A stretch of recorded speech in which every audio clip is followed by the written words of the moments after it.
Welcome to the Juice Radio Talk Show. Welcome to the Juice Radio Talk Show. Welcome to the Juice Radio Talk Show. Welcome to the Juice Radio Talk Show. Reality TV, church reviews. Let's talk happy love and marriage lifestyle. Come and talk with us. Come and share with us.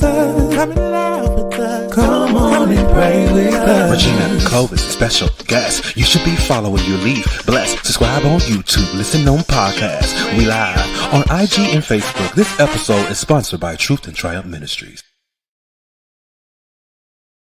Good evening. This is Executive Pastor Tawana Grant, and I want to welcome you again today to another episode of Money Monday, where we are continuing in our series on making strategic money moves. And so we hope that you are joining us today. If you're on YouTube, go ahead and subscribe, hit that reminder bell. Make sure if you're on Facebook to like and to share. We're so excited that you are joining us on today. And so this again is Money Monday. It is your lunchtime learning with Executive Pastor Tawana Grant. And so we're so excited to continue in our series as we talk about being strategic this year.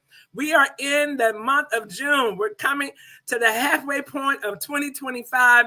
And so we want to make sure that you are making the right decisions to move and advance your business, to move and advance your ministry. And so today's topic, we're really going to be talking about something that is very key for most of us, and that is having some strategic alignments. How do we use partnership? How do we use partnership as a strategy? Because we want to make sure that we are leveraging all the tools that we have as we move along in the business. And how many know, I say all the time that if you want to go fast, go alone. But if you want to go far, go with your team. And so even as we are operating in our different capacities, in our different fields and study, partnership isn't just collaboration. Partnership is multiplication. I want to encourage you that it's not just collaboration. It's not just working with someone or working with another business or working with a team, but really partnership is looking at it from a perspective and having a different lens that I am going to multiply my capacity. I'm going to multiply my ability to reach those that I'm able to touch.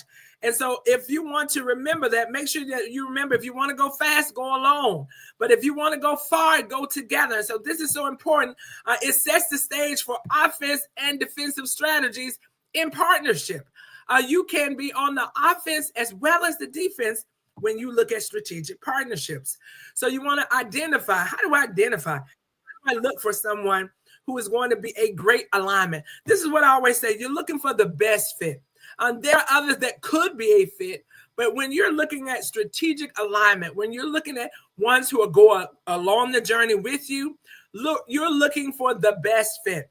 So some of the things that you want to consider, right? We're talking about partnership as a strategy. Listen, when you're an innovator, when you're a visionary, when you're a leader, you're thinking about strategy. How do I plan my way to my target end state?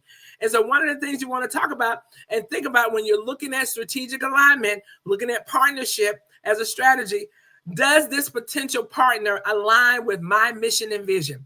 The mission and vision of my organization, the mission and vision of our church, the mission and vision of my assignment in the earth is a strategic alignment. You've got to understand, are they going to align to what you are trying to advance? Do you have the same mission and vision? Sometimes you have different processes, different ways of doing things, but are we going the same direction? How can two walk together except they be agreed? You want to make sure that we're going on the same path. One, do they complement your strengths or fill a gap? Sometimes when you're looking for a strategic partner, you're looking for someone who will complement what you're trying to do, who comes along as an addition, who adds and gives benefit. And then sometimes you're looking for that strategic alignment and partnership because they're filling a gap that you don't have, because they add strength. That is so imperative. Sometimes we got to remember we're not in competition to the degree that we're not looking to move forward. We have to connect with others so that we don't silo ourselves out and miss opportunities. You don't want to miss an opportunity because there's fear within us about our capacity or our efficiency or what we can do, and you feel like you're becoming into competition. No, you want to work with others who have that same collaborative idea, who have that same sense of multiplication. They got to have a sense. They got to have a sense of discernment. They got to understand what you're doing, that we're moving along together, that we're trying to advance this together, and that we're not competing against one another. We're bringing our collaborative efforts together to move and advance our mission and vision.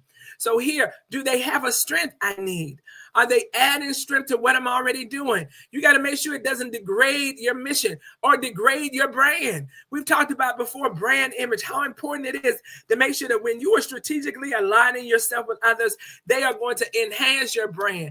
They're not going to degrade it or bring negativity or bring your integrity into question. Oh, that's good. If you're taking notes, you need to put that down. You don't want to align with anything or anyone that could potentially bring your integrity into question. You have to be on the lookout for things that could seem unprofitable for you, right? And so when you're looking for alignment, you want to look for one to add strength. Their brand brings confidence. Their brand brings integrity. Their brand brings an onset of benefits and not negativity. And so are they going to fill a gap, or are they bringing me strength by aligning them to me? Sometimes they bring a gap of wisdom and knowledge. Sometimes we need to combine with someone who knows more than you do in your field of study, because you can learn from their past. Sometimes their plan that got them through will be your strategy. Sometimes some of their experience is what is going to help you prevent you from falling in some of the gaps of life. Sometimes it's just a natural course of doing business. And when it's a natural course of doing business, you need someone who's been there and done that. Yes, you need someone where you can learn from their wisdom. Next, you want to look at, when you're looking at and evaluating a good, when you're looking at and evaluating, is this the right partner? You want to think about what values do they operate from. That's so important. It speaks to their integrity. It speaks to their confidence and trust in what they're doing. Also, it speaks to their resilience, because a lot of times when you're operating from a posture of value and passion and integrity, it can help you solidify your business even during those seasons where things are rough. Even during those seasons where you are growing and learning, you're still able to remain intact. Have your brand, your confidence, your purpose, your integrity intact, even when you're going in rough decisions. And that means that you won't make decisions just because they're easy. I can't tell you how many times as a visionary, as a minister leader, as a business owner, you have to make decisions that are not always comfortable, and sometimes that are always not popular. You want to be on purpose, not popularity. And so sometimes you have to make sure that you're aligning yourself with the right time of partnership so that you can move forward in the vision, because a lot of times when we go into partnership, we're always thinking about the best case scenario. Oh my goodness, we're always thinking about the best thing that can happen. You also need to have an awareness and a mindset that sometimes things do happen. And can we stand the test together? Can we go through this trial together? Do we know how to collaborate and multiply in such a way that even during our lean time or even during our stressful time, we're able to continue forward? Welcome. Thank you, Pastor Evans, for joining us today. Also, you want to think about, how do they treat their clients? Because however they treat their clients, that's the same way they're going to treat you. And that's the same way they're going to treat your clients. You need to get some references. You need to get some reviews. You need to have discernment and an understanding and clarity about this partnership. How are we going to operate together? How do they treat money? Oh my goodness, that is so imperative. I've learned if people are not judicious in their own finances, then it is very difficult for them to have the same value with yours. Listen, write that down. If they are not judicious, if they're not trustworthy with their own financial fiduciary role for their organization and for their ministry, then it's very difficult for them to have the onset to be that way with yours.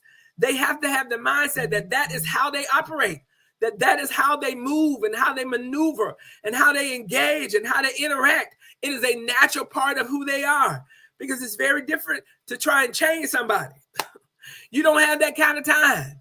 When you're looking for a strategic partnership, you're looking for somebody who is already on the path with you so that you can grow and go together. Yes, if they don't grow, they can't go. You want to go and grow together. You already have momentum. You already have movement. And so now you want to have advancement. Yes, advancement. You can have movement without being advancing.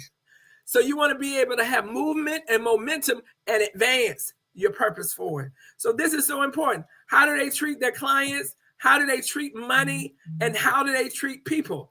This is so important because when you're doing a partnership alignment, you want to have your own matrix so that you have things to cue off of. You don't want to go off of feelings. We've talked about that. You want to have data. You want to have data that you make your decisions from because then they are solidified. You want to have something that you can refer back to. And one of those things that you want to have is create your own partnership matrix. What is the list of your vision, your mission, your values, your products, and how do they compare in comparison to the group or opportunity or organization that you're looking to collaborate with? And how do you assess that synergy? Meaning, how do we achieve more together than we can apart? Isn't that good? You want to ask yourself, how can we together achieve more? How can we together advance further? How can we together add more benefits than we can doing it apart? And so those are some of the things that you want to look at when you're looking at potential alignment. How do we come together in such a way that I'm advancing you and you're advancing me? We're iron sharpening iron. We're pouring, and we're receiving. It is reciprocal. You don't want to be in a partnership where the other partner is getting everything and you're the only one pouring out. No, it should be reciprocal. Whatever you're sowing, you ought to be reaping it back. You ought to be gleaning. You ought to be growing. You ought to be evolving, and you ought to be advancing. So you have to think about that. So even as you talk about forming the partnership, so now as you thought about who you would like to engage with, as you thought about who would make a great partner, a best fit, that's what I'm saying. We can oftentimes have good fits, but who's the best fit? Who's going to really take you the farthest together? So once you do that, you want to clarify your goals. So once you're coming together and you're having these conversations, come together and reason. Don't be too quick to make key decisions without having done your assessment, without giving a moment to understand and clarify and to have conversation, right? And to know each other's heart and to know each other's intentions, right? And so even when you do that, some of the key steps as you form the partnership is to ensure that you have clarity. It says that in all you're getting understanding. You want to have clarity. I want to understand my role and your role. So you want to clarify, what are your goals? Short-term and long-term. What are the goals? Define roles between yourself and the other organization leader, and then your roles within your teams. What are the responsibilities within our teams? What are the responsibilities between us as leaders? How do we handle our decision-making process? How do we operate in such a way that we can make decisions and we both leave in a good spirit? Sometimes we come in partnership and we feel like it's either a win or lose. No, it should be a win-win situation. We should come out of this always looking for the win-win. And that doesn't always mean that someone always has to have, sometimes being right is not necessarily the right thing when you're partnering. Sometimes you have to collaborate and you can't always have the only say. So this is a hard thing. If you have difficulty in collaboration with others, if you have difficulty in hearing other people out, if you have difficulty in understanding the purview of the lens of the other person you're working through, you might want to consider waiting on partnering, because it is a critical character that you must have in order to partner well. You have to be a listener. You have to be engaging. You have to be entreating. You have to be able to hear other perspectives. You have to be able to assess information and see what would be the best decision. You also need to be a good communicator, because you've got to be able to communicate even your own vision and mission. You've got to be able to understand in such a way that others can understand your vision, not just you. You've got to be able to clarify what you're trying to do and then make a good decision-making process so that there is always order, even when you disagree. So there are opportunities where you may not have the best answer. And you've got to be willing in partnership to be able to concede when things are better done a different way. And so when we have that kind of difficulty within us, and it's natural, when you're type A, a person who likes to lead, you're normally in that capacity all the time. But when you're going into partnership, you now have another voice to be considered. Can I say that? You now have another lens, another perspective that needs to be considered and weighted in every decision. So you want to make sure that even as you're doing partnerships, that you're doing it from a legal perspective, right? That you're looking at what you own, your IP, some of your intelligence that you're bringing to the table. You want to make sure that you have that denoted so that there is no perception of vagueness or ambiguity in the relationship. You know what's yours, you know what's theirs, and you know what is the collaborative effort of you both coming together. You want to think about how do you share revenue, right? You want to make sure that this is all documented, that this is understood so that it relieves a lot of the tension that can come about when you start to fly, when you start to have success, when you start to soar, because a lot of times we don't even think about that. We always think about we're in the task now, we're doing the work. How do we share in the work, but also how do we share in the benefits? How do we share when things turn and we start making money and we start getting the revenue we projected? Now, how do we share in that to be fair? Sometimes it's not always equal. Oh my goodness. I have this conversation with mentees all the time. They're like, well, I want equal. Well, wait a minute. You have to be fair, because if it wasn't equal giving, it can't be equal distribution. Where's the fairness? So there's a difference between equality and fairness, because to whom much is given, much is required. And so when you give a lot, the expectation is that you will get more, you'll receive more than those who have had a minimal distribution, a minimal input rather, so that when they get their distribution, they've gained their fair share. They've gained their fair share. And so you really want to think about that, whether you want to do a partnership agreement, whether you want to do IP ownership, and especially talking about how do you want to share in the revenue. That needs to be explicit in your contract, explicit in your understanding, right? And also, I know we don't like to talk about this, but you also need to make sure that you have an exit clause. How do we, if we have a situation or the time is right? Because notice, even if you set up an agreement today, in a different season, that may not be the best fit anymore. It may not be the best fit for you. It may not be the best fit for them. So as you grow your business and you're going through these different seasons, you always want to make a way of escape. You always want to make a way out, and to do so when it's good. When you make those kind of strategies and decisions up front when it's good, it eliminates the stress and what could happen in the damaging of the relationship for the future. Let's talk about how do we today remediate when it's time to exit, or if we need a dispute resolution process. How do we handle that when we come to the part in our relationship when we need to part ways? Because you can't just shake hands and feel like that's going to be enough. You need to make sure that it is documented, that is written, that it is understood by both parties, and then that it is agreed. And the best way to do that, the very, very best way to do that is in the beginning. Think about the end in the beginning before you even get started. We're talking about the strategy of partnership. And so even in the strategy of partnership, there's a lot of good that comes from it, but there's also an opportunity when there's time to part ways. People are always leaving.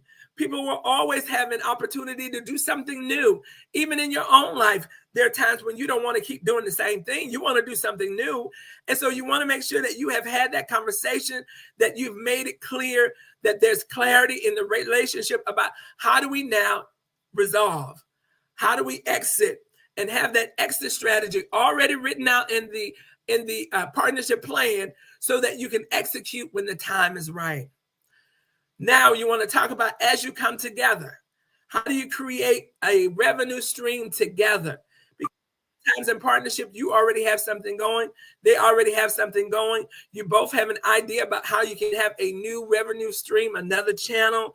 And so you want to think about, do we co-brand it, right? Do we do some bundle pricing? So these are some of the ideas that you want to think about as you're going into a partnership as a strategy. Do we look at it now that we're going to brand something new as a collaborative effort? Is it that we're going to do a new product? We're going to do a new product together. We're going to do a new service together. Or do we do a bundle pricing? Meaning, if I'm doing financial services and you're a tax service, how do we now combine together so that we both win? Is that bundle pricing by using your consulting service and using my tax service, that now the client will benefit by our joint venture? So you really want to think about that. Is there a joint venture by which we could now offer out to more client base and receive additional revenue, right? So you want to look at joint ventures, online courses. If there's something that you want to do together online, that is a wonderful place to get started. So you want to advertise. So you want to look at these kind of joint events where you can operate together and then make it a tandem win. How do we win together? So you really want to thrive in your task. You want to thrive in what you're doing together. You want to have momentum together. You definitely want to make sure, how do I handle conflict? This is so key, because when you have two people who have different mindsets, two different ways of doing things, it is automatic that there's going to have some constraints in that there's going to be some contention at times. But know this, challenge is good. Sometimes it will push you to think a different way. It will push you to do things differently. So notice, conflict is not always bad. Conflict is necessary to grow. It is the push and the pull of what was old to what is new. And so when you're doing a new thing, don't think it's strange when you start to have some conflict. When you even start to have conflict in the processes or the procedures, because you're taking the way you used to do it, and now you're formulating something new. And so the in between, the process from going from what was old to what was new, sometimes create conflict automatically. So it is a natural and normal process of growing the business. As a visionary, as a leader, as a ministry leader, you have to get comfortable with conflict. When you're dealing with people, processes, products, operations, vendors, stakeholders, partners, it will necessitate that you understand conflict is normal. When we operate from that kind of posture, we're not so easily moved. We're not so easily agitated. We're not so easily angered. We're not so easily upset. This is so imperative if you're going into a partnership, that you have to have self-control. You have to be able to manage yourself. And so one of the things is how to handle conflict without having collateral damage. How do you handle conflict? Oh my goodness. How do you have a conflict without having collateral damage? How do you do that? How do you have it where we don't have big blow-ups, where we don't have big fallouts, where we don't have big disputes, where it cuts off the relationship? It hinders what you initially started. It hindered the vision of moving the businesses forward. And so you don't want to disrupt what you're trying to build. Sometimes because we don't know how to handle conflict, we disrupt where we're trying to go. And so you want to understand, how do I handle conflict without creating collateral damage? And so this is so imperative, because one thing you want to do, there's some tips, right? Not exhaustive, but these are some of the things that you can do in your mindset. Have regular check-ins, check-in meetings, so that you can stay in alignment. Don't let it go weeks and months without connecting with your partner, because you want to make sure you understand how they're feeling, how things are working for them, how their organization, their team are handling the changes. Are the teams collaborating well together? You want to get a pulse check. Why? So that you can make some minor shifts. You don't want to wait till it is a number 10. You want to catch any conflict or pivot moves that are necessary when it's at 1, 2, and 3. When you get to 10, 9, and 10, it creates collateral damage and sometimes a lasting impact in the relationship. So have regular check-ins, weekly, bi-weekly is the longest I would like to go. Have a conversation, check in, make sure we're on the same page, make sure we're going the right way. Sometimes if you need to, have a neutral third party to mediate any major disagreements. Have someone else to come in to help and facilitate, to make sure that the organizations are moving forward. A lot of times, maybe that is somebody who's on the board, or somebody who is a peer that you both know, or somebody who is a field study expert, who knows your field or your industry, what you're working in, is an expert and who can share from their expertise biblically, or if you're in ministry, who has a biblical authority, have understanding and clarity and discernment, can help you walk through these stages so that you come out both healed and whole on the other end. That's what you want to do. You want to come out healed and whole on the other end. And so also, this is so key. This is so key. I put this in my notes. Make sure that you assume positive intent. Don't ignore red flags. So if you see something, say something. If you see something happening and you don't like it, or it doesn't sit well, or you don't have peace about it, that is the time to say something. Don't wait until you are disruptive.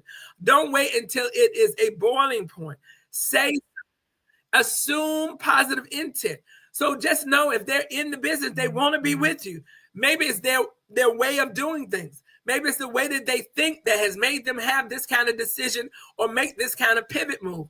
You need to have those kind of conversations to say, I know you weren't intending to have this happen this way or having me feel this way, but here's how I'm feeling now. And so when you assume positive intent, you can go in it, the conversation with the right posture, with the right demeanor, with the right communication stance, instead of one of assuming that damage was intended. And so that's why it's so important that, one, we always assume positive intent, because first of all, you've already done the first stages, which is to make sure you've looked for the best fit.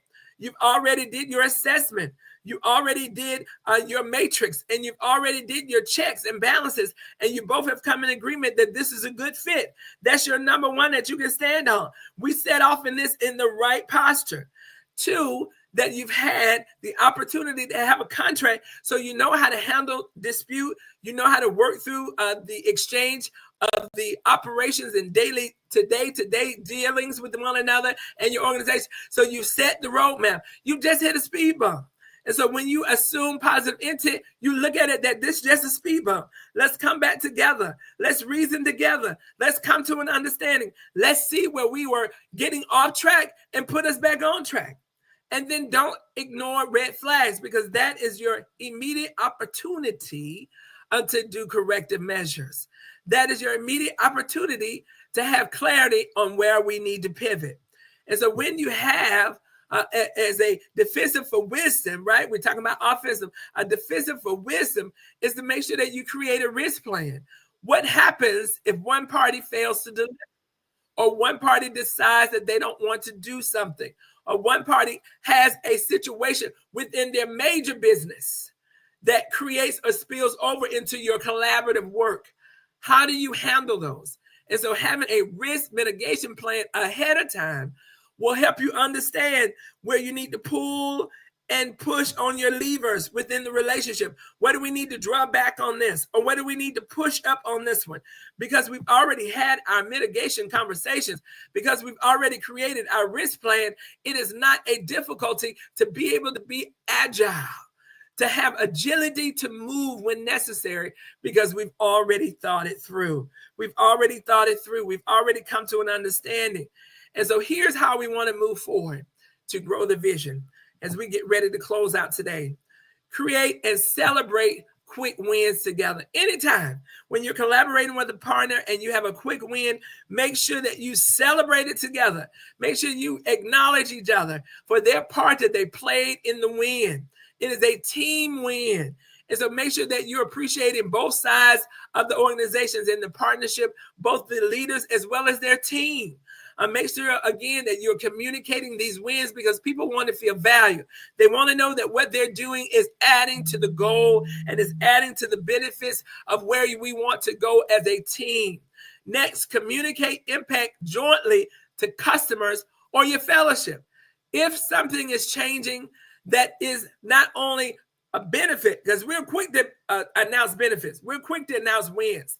Make sure also, if it is going to have a slowdown or a negative impact or influence to your constituents, to your customers, to your congregants, to your fellowship, that you're also communicating that. Why? Because communication keeps the clarity open, where people are going to have open dialogue and discussion. It eliminates the questions and the formations of their own narrative. You want to eliminate people creating their own narrative because you're not communicating. So as a leader, we have to communicate. So we want to make sure as we move together, as we're growing the vision, as a partnership, as we're collaborating, one of the things on offensive as well as defensive is to communicate both the positive as well as the negative. So people know, yes, this is happening, but here's how we're addressing it. Yes, this may be negative, but here's how, one, we are aware. Two, we are addressing it. And three, here's where we're going to go with it. So that they understand that people are managing the situation and it is not up for question. And then as you partner together, consider what is your long-term legacy. Are we building something together that's going to last? Are we building something? Are we building something together that we want to last? You want to think about that. As you operate in partnership, as you grow, think about where you're going next. We always talk about that. You're not just starting something, you want to finish it. So here, final strategies, make sure again that you're being proactive. Make sure you're pitching to win-win partnership. Pitch a win-win partnership because this is going to ensure that you get the right fit. You want the best fit. And then use your platform not only for you, but to open doors for others. Remember, the rising tide lifts all boats. So even as we go up, we want to bring others with us. Thank you for joining us today for our Money Monday Lunchtime Learning. I'm Executive Pastor Tawana Grant. I hope you have gleaned today as we talked about partnerships as a strategy, how you can use it as your offense and defense to make strategic money moves.